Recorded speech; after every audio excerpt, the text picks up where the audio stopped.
నువ్వు మరి అమ్మకి బర్త్డేకి ఎప్పుడైనా వేసి ఇచ్చావా పెయింట్స్ అవన్నీ? నువ్వు అమ్మకి ఏమి ఇచ్చేదా నువ్వు బర్త్డేకి, అమ్మ బర్త్డేకి? పోయినసారి మమ్మీ బర్త్డేకి శారీ ఇచ్చాను. నువ్వు శారీ కొనిచ్చావు అమ్మకి పోయిన బర్త్డేకి, నువ్వు దాచుకున్న డబ్బులతో? ఏదో ఉందా అందులో? ఒకసారి చూపించు, తీ బయటది, తీ.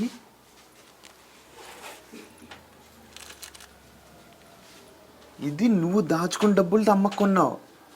తీ తల్లి ఇట్రా. ఎప్పుడు అమ్మ బర్త్డే? ఇప్పుడు జనవరి 1. మొన్న జనవరి 1కి, జనవరి 1 నువ్వు కొనిచ్చావు. ఏంటి అమ్మ ఫీలింగ్ ఏంటి అసలు అప్పుడు నువ్వు కొనిచ్చినప్పుడు? ఇదే కట్టుకుంది మమ్మీ శారీ. ఈ శారీ కట్టుకుంది. నువ్వు పాకెట్ మనీ దాచుకుని కొనిచ్చావా? గ్రేట్ తల్లి.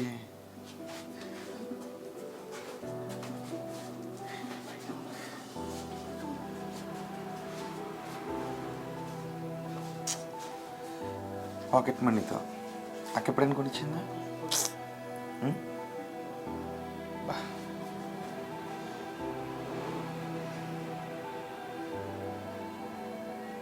ఏమనిపిస్తుంది చూస్తే? దీన్ని ఎప్పుడు నువ్వు దాచుకో. అమ్మ ఎప్పుడు నీతోనే ఉంటుంది. నువ్వు సాధించే విజయాలకు అమ్మ తోడు ఉంటుంది. ఈసారి జనవరి 1 వాళ్ళ అమ్మకి కొనిచ్చింది చిన్ని తల్లి, చిట్టి తల్లి.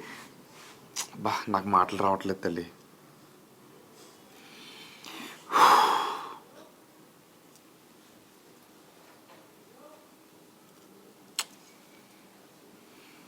పెట్టేమన్నా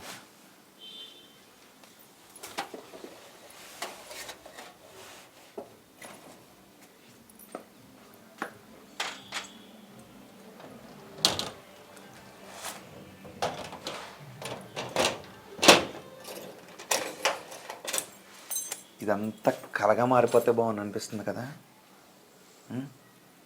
ఒక్కసారిగా అమ్మలా నడిచి వచ్చేస్తే బాగుంది అనిపిస్తుంది కదా. ఇది కూడా అమ్మదేనా? ఆ రోజు పెట్టుకున్నదా? ఇది చంపేస్తున్న రోజు పెట్టుకున్నది. ఇవన్నీ చల్లా చెదరుగా పడిపోయాయి.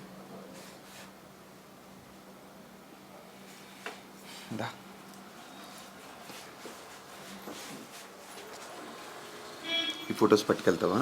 ఏంటవి? అంటే నావి అక్కవి మమ్మీ. నీవే అక్క? ఇందాక చూపించింది. ఇవి నీతో ఉంచుకోవాలనుకో.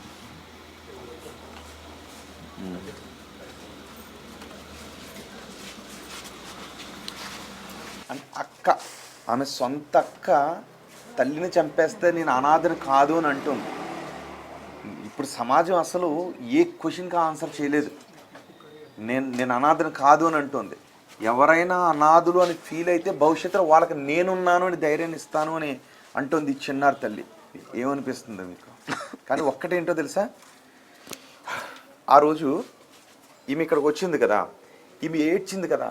ఈ చిన్ని తల్లి రా తల్లి, ఈ చిన్ని తల్లి ఏడుపు విని ఇక్కడ ఉన్న వాళ్ళు ఎవరైనా కొంచెం చొరవ తీసుకుంటే వీళ్ళమ్మ బతికుండేది.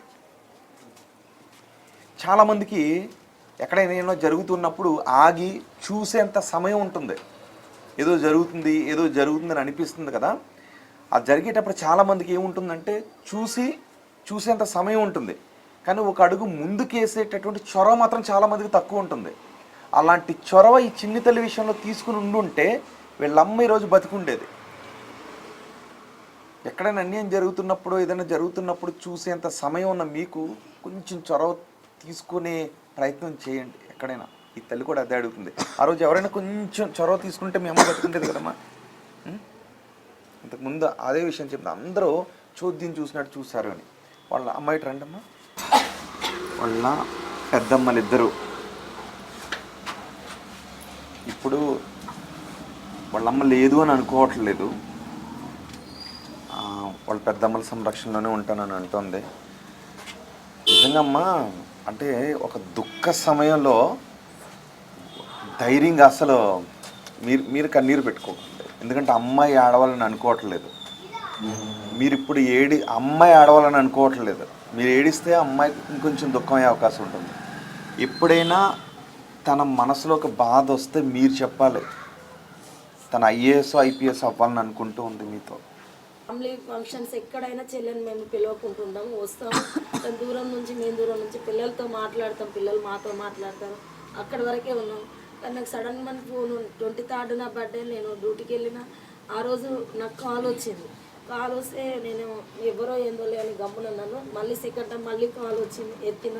లిఫ్ట్ చేయగానే పెద్దమ్మ ఇట్లా మీ అక్క చెల్లె పడిపోయింది, నువ్వు రావా అని చెప్పి చంపిన అమ్మాయి కాల్ చేసింది. కాల్ చేస్తే ఎందుకు పడిపోయింది మీ అమ్మ, ఎందుకు పడిపోతుంది, మీ అమ్మకు బ్యాక్ పెయిన్ ఒకటైతే మేజర్ చంపిన అమ్మాయి కాల్ చేసింది. మేజర్ ప్రాబ్లం మీ అమ్మకి బ్యాక్ పెయిన్. అయినా పడినా మీరు ఇద్దరు ఉన్నారు కదా లేపడానికి, అసలు ఎందుకు పడిపోతుంది, పడిపోవడానికి కారణం ఏందమ్మా అని కొంచెం గట్టిగానే అరిచిన. నేను అరగానే అరిచి ఫోన్ పెట్టేసిన వెంటనే మళ్ళీ ఏం చేసింది, నెక్స్ట్ మళ్ళీ కాల్ రిటర్న్ వెంటనే చిన్న పాప కాల్ చేసి అమ్మ పెద్దమ్మ నేను అమ్ములు మాట్లాడుతున్నాను మ్యాగీని అన్నది. ఏం తల్లి అంటే నీకు పుణ్యం ఉంటుంది, మా అమ్మ 2 గంటలు అయిపోయింది కింద పడిపోయి లెగట్లేదు, కొంచెం నువ్వు వస్తే హాస్పిటల్ వెళ్ళాలి, పుణ్యం చేసుకోమని చెయ్యి ఇలా పెట్టినట్టుగా అడిగింది. పుణ్యం చేసుకోమని ఫోన్లో నా చిన్న కూతురు అమ్ములు చిన్న కూతురు మానస్విని అడిగింది. మానస్విని అడగానే నాకు కొంచెం ఇంకా డౌట్ వచ్చేసింది, ఏదో జరిగింది మొత్తానికి. ఈ టైంలో కాల్ చేస్తున్నారు ఏంటని చెప్పి అప్పుడు మళ్ళీ నేను సరే అమ్మ వస్తున్నా అని చెప్పి నేను బయటికి వెళ్ళి మా పిల్లలకు చెప్పిన, అమ్మ పిన్ని ఏదో కింద పడిపోయిందంట, మరి రండి గేట్ దగ్గరికి బండి వేసుకొని రండి అమ్మ, ఈ నైట్ కదా ఇప్పుడు ఎలా వెళ్తామంటే మా పెద్ద పాప ఎమ్మటే అన్నదమ్మ, ఏదేం జరిగినా కానీ నువ్వు ఒక్కదాన్ని వెళ్ళడానికి అయితే ఛాన్స్ ఇయ్యం, మేము వస్తే మనం ముగ్గురం వెళ్దాం, లేదంటే నువ్వు అసలు మొత్తానికి బంద్ చేయండి. అమ్మ నా ప్రాణం ఆగట్లేదు సార్, నాకు అప్పటికి ఏదో వచ్చేస్తుంది అల్లజడి నాలో, ఏమో అయిపోయింది అని చెప్పి నేను స్పాట్లో వస్తుంటే మా పిల్లలు, నా ఇంట్లో చిన్న పప్పి పిల్ల ఉంటుంది, ఆ కుక్క పిల్లని తీసుకొని నా పిల్లలు నేను అందరం కరెక్ట్ 10:35 మధ్యలో నేను ఇక్కడ గేట్లోకి ఎంటర్ అయినా. అక్కడ నుంచి పోలీస్ జీపు అంబులెన్స్ టోటల్గా ఇద్దరం ఒకేసారి ఎంటర్ అయిపోయాను. నేను లోపలికి పరిగెత్తుకుంటూ వెళ్తా ఉన్నాను, నన్ను వెళ్ళనివ్వలేదు పోలీసులు వెళ్ళనివ్వలేదు. ఏం జరిగింది చల్లబడిపోతా ఉన్నాను. చెల్ల ఇలాగా పడుకొని ఇలా ఉంది చెయ్యి, నన్ను చూడనియండి సార్ ప్లీజ్ చూడనియండి అని. నాకంటే ముందు ఫస్ట్ డాక్టర్ గారు వెళ్ళారు, అంబులెన్స్ డాక్టర్ వస్తారు కదా, వాళ్ళు ముందు వెళ్ళి చెయ్యి ఇలా చూసి ఇలా పడేసింది. అమ్మో ఏమైంది మా చెల్లెకన్నా డిప్రెషన్లోకి వెళ్ళిపోయి నన్ను నా పిల్లలు బతుకమని బయట తీసుకువెళ్ళిపోయి మేము బాగా కింద పడి కొట్టేసుకుంటున్నాను. నాకు ఏమవుతుంది మా చెల్లెకి హాస్పిటల్కి తీసుకెళ్తారు, అంబులెన్స్ వచ్చింది కదా అని అదే మూడ్లో నేనున్నాను. ఆ అమ్మాయి చేయి పట్టుకొని చూసిండు, నన్ను తీసుకెళ్ళి అక్కడ కూర్చోబెట్టి కొంచెం వాటర్ తాపిస్తాను. నాకు మళ్ళీ అర్థం అవుతుంది, మళ్ళీ ఊరికొస్తున్నాను, మళ్ళీ వెళ్తాను. లోపలికి వెళ్ళనీకుండా లాక్ చేసేసి మీరు ఏం ముట్టొద్దు, వస్తువులు కానీ ఏది ముట్టొద్దు మీరు అని చెప్పి మళ్ళీ తీసుకొచ్చి బయట కూర్చోబెట్టేది. చిన్న చెల్లి ఎంటర్ అయింది. చిన్న చెల్లి ఏం చేసింది, మూట కడతా ఉంది చెల్లెలు. ఎవరు? అదే పోలీస్ వాళ్ళే మూట కడతా ఉంటే మా చెల్లి ఏం చేసింది, ఆపండి సార్ నేను చూడాలి, మా అక్కకి ఏం జరిగిందో నేను చూడాలి. ఓకే, ఈ ప్రాసెస్ అంతా కానీ ఆ సమయంలో చంపించిన అమ్మాయి ఏం చేస్తుంది? ఏం లేదు, మామూలుగానే ఉంది. మామూలుగానే తను ఏం చేస్తుందంటే ఇలా చేతులు విసుకుతా ఉంది. చేతులు విసుక్కుంటూ ఇక్కడ నిలబడింది. పెద్దమ్మ నేను ఇక్కడ ఉన్నానని చెప్పి, నాకు ఇల్లు అడ్రస్ తెలియదు కదా సార్, నాకు అక్కడ గవర్నమెంట్ స్కూల్ దగ్గర నుంచి నాకు అర్థమవుతుంది ఎటు వెళ్ళాలమ్మా ఎటు రావాలంటే, పెద్దమ్మ ఇలా రా అని చెయ్యి ఊపుతుంది.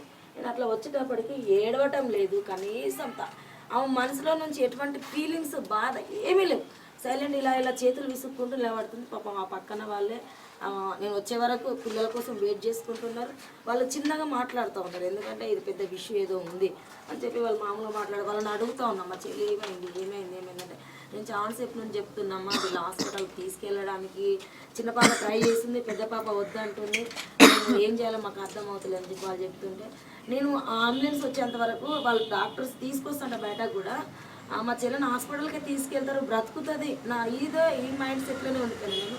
చిన్న చెల్లె ఎంట్రీ కాగానే చిన్న చెల్లె అంటుంది, అక్క ఏదో పైజన్ అట్లా ఏమో తీసుకొని ఉంది, ఈ పిల్లల వల్ల ఏదో జరిగింది దానికి, అందుకే ఆమె అట్లా అయిందేమో అని చెప్పి మా చెల్లి దగ్గరికి వచ్చేసరికి ఇక్కడ గొంతు దగ్గర కట్ అయింది, ముక్కులో నుంచి బ్లడ్ వస్తుంది, నోస్ అంతా పగిలిపోయి ఉంది, అక్కనేమో చేసిందా కానీ మా చెల్లి అప్పుడు అడగగానే. మీకు ఎందుకు వచ్చిందా డౌట్? అంటే నేను మా అక్క వాళ్ళ పిల్లలు ఫోన్ చేసినారో, పిన్ని ఇలా పెద్ద పాప వాళ్ళ మేనత్త ఫోన్ చేసి నాకు చెప్పింది.